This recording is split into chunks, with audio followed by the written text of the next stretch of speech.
Okay, trying this one more time. I keep coming up with ideas on how to verify what I'm about to say, and I keep wanting to make sure that things do verify. See, this is how much I don't want to get things wrong, but thankfully I can verify the shit out of this now. Anyway, I was sent something earlier tonight. Oh, by the way, you're watching this on the replay. I apologize, but I'm doing my unlisted streaming to avoid uploading and such and editing because it's late as hell, and I have to be to work in like 6 hours, so I want to get this done. But I was sent something earlier tonight. It's an old local newspaper or media article, rather, from Minnesota. And it reminded me of something else that I had in my possession. I sometimes forget I even have, but let me show you what I mean. Okay, so we're going to start with the article. This is what I was sent tonight. So, I have that enlarged, my bad. Okay. So this is from the Star Tribune. And it's titled "Shortage of Caregivers Hits Home as Families Scramble to Find Help." Now, the Star Tribune appears to be a local, like Minnesota newspaper, like around the Minneapolis area. So scroll down, and this is one thing I want to point out right off the bat. Okay. It's written by Chris Saris, whatever. But right here, February 27, 2016. Okay. 2016. Let me show you. There's more to it than that. So, and it goes on to talk about how Minnesota is having like this incredibly huge shortage of home care workers, mind you, not nurses, which that kind of stuck out to me too, because I know Katie has made claims that she was being paid through the government to be a caregiver for her son, which I think is an excellent program. I don't want anyone to try to take that away from anyone, really, for that matter, but especially not to a kid, because the only person benefiting from this, even if they're receiving it and they're undeservingly, in your opinion, I don't care, because it's not them receiving it ultimately. It's the child. Please don't try to take away any kind of health care for any child at any time. Please don't. That being said, so they go into, so Kitty has made mention how she's a paid caregiver, and I think she even mentioned that her husband was at some point, which I find that to be weird, because like she's also claimed that her son required RNs, like around the I don't know, all day long care from registered nurses, but yet neither one of them are a registered nurse. I don't even think that they're licensed CNA, to be honest. So I feel like that's just like a huge contradiction. But anyways, I digress. I'm going to scroll ahead. I want to read two excerpts from the story. First one. Right here. For Heather Sawyer of Belle Plaine, the shortage hit home last fall when her home care agency calmly informed her one afternoon that it no longer had enough nurses to provide care for her daughter, Morgan, 10, who requires round-the-clock assistance for a range of conditions, including cerebral palsy and epilepsy. Suddenly, Sawyer was scrambling to fill 2 12-hour nursing shifts a day, 7 days a week. A single mother, Sawyer called nearly 24 agencies, but was unable to fill the empty shifts before her daughter's care was officially terminated. So, in late October, she wheeled Morgan into the acute care unit of Children's Hospital in Minneapolis, even though she was not sick. The girl would spend the next 21 days confined to a hospital bed, largely separated from her family, while her mother searched for caregivers. The official reason for Morgan's hospital stay, listed in her discharge papers, was home care failure. It broke my heart placing Morgan in a hospital when she wasn't even sick, Sawyer, 34, said as she bathed her daughter. But I had no other choice. My daughter's safety comes first. I find that to be quite heartbreaking. Next, we have, for some families, recruiting and retaining caregivers has become such a hassle that they provide the care themselves. Katie Paulson of Hanover said she has taken a temporary leave of absence from her $90,000 a year sales job because she can't find a regular nurse for her 3-year-old son, Vaughn, who has a life-threatening adrenal disease and a heart condition that requires constant monitoring. Okay. Before we go to the next part, I want to point out, during the time of this article being written, she said that her son was 3 years old. Okay. That means since her son was born like towards the end of 2012, I think. So this article was written sometime after the child's birthday in 2015. So that's December 2015, January up to the end of February 2016 when this was posted. Okay. I just want to set that because it's important. Right here. Vaughn's last nurse quit just before Christmas for a better paying job at a hospital, Paulson said. Did she know? Paulson said that. Really? Now, we just established that her kid was 3 years old at the time. So this was written after his birthday in 2015, which is after I think October, November 2015. And now she's saying that her last nurse quit just before Christmas.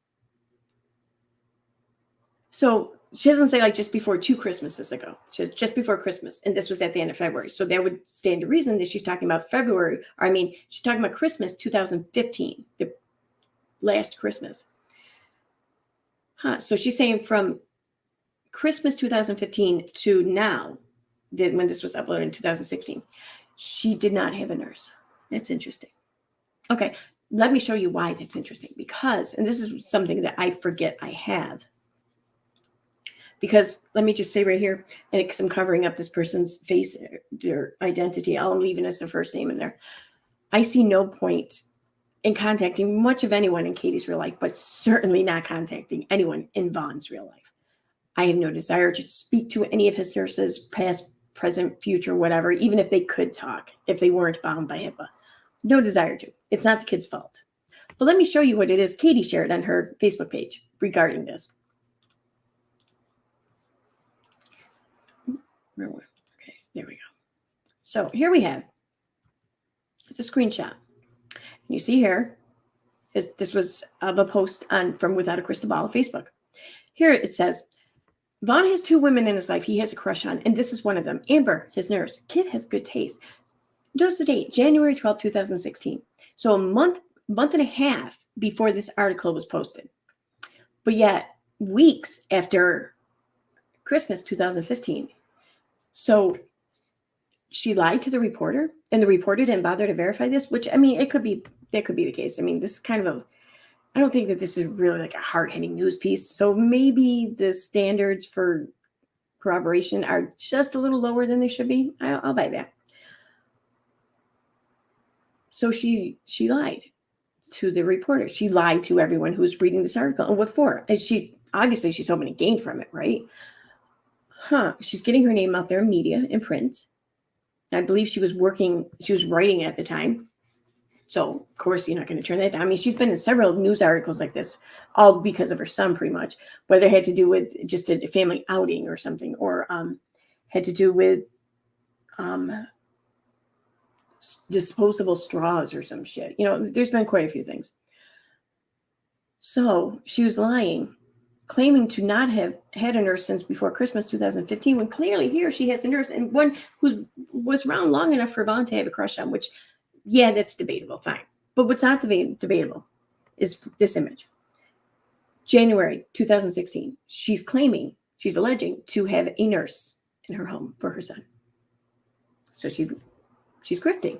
In my opinion, she's grifting because she's hoping to probably get something out of this, benefit in some way. She's hoping to benefit from lies. Yeah, it's grifting. But there's a little bit more I want to go over then wrapping this up. It's going to be a quick video, by the way. Let me get back to the article. Okay, so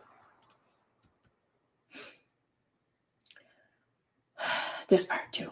To make ends meet while she's at home, Paulson is considering whether to borrow money from her family or cash out her 401k retirement account. The system is failing us, she said. You almost feel like you have no choice but to have people in your house that you don't even like because there's such a severe shortage. Wow. Oh my God, you poor thing. And don't get me wrong. I get it. I do get it. Of course, anyone, all of us, we're going to prefer to have people in our home that we like, at least, or at least don't despise, I get that. I do. But it's not about you. It's about your kid. I'm sorry. I can't help but to think that if the person in my house was good to my kid and took good care of them and kept my child alive and safe and healthy, I wouldn't give a shit if I like him or not. It wouldn't matter. I can despise the person so long as they're good to my kid while they're there. All I care about. I wouldn't be like, oh my God, I can't believe how hard this is. I can't even have people in my home who are working for me who I personally like. I can't have someone being good to my son who I also like. I have to sacrifice by liking someone to have them in the home. Because let me tell you something. I can't help but to question if Morgan's mother would mind having someone in her home she didn't like. I wonder if Morgan's mom would be like, no, I'm not taking my daughter out of the hospital so she can be home with her family because I don't like the nurse that this agency is assigned to me. I don't see that happening. I really don't. So for Katie to be like, almost, really? God, that's so entitled. But mostly I wanted to point out how she's lying. She's lying in this article. She's trying to make it sound like she's needy of things. She's needy of having someone there she likes. But yeah, she's needy of things that she already has and other people don't, and other people desperately need more than her. Now, I'm not one to judge who's deserving of what. It's not my place. But I'm going to point out when someone is, when someone's grifting. Yeah, that's it. All right. Thanks for watching. Hopefully this time I got it all. Bye.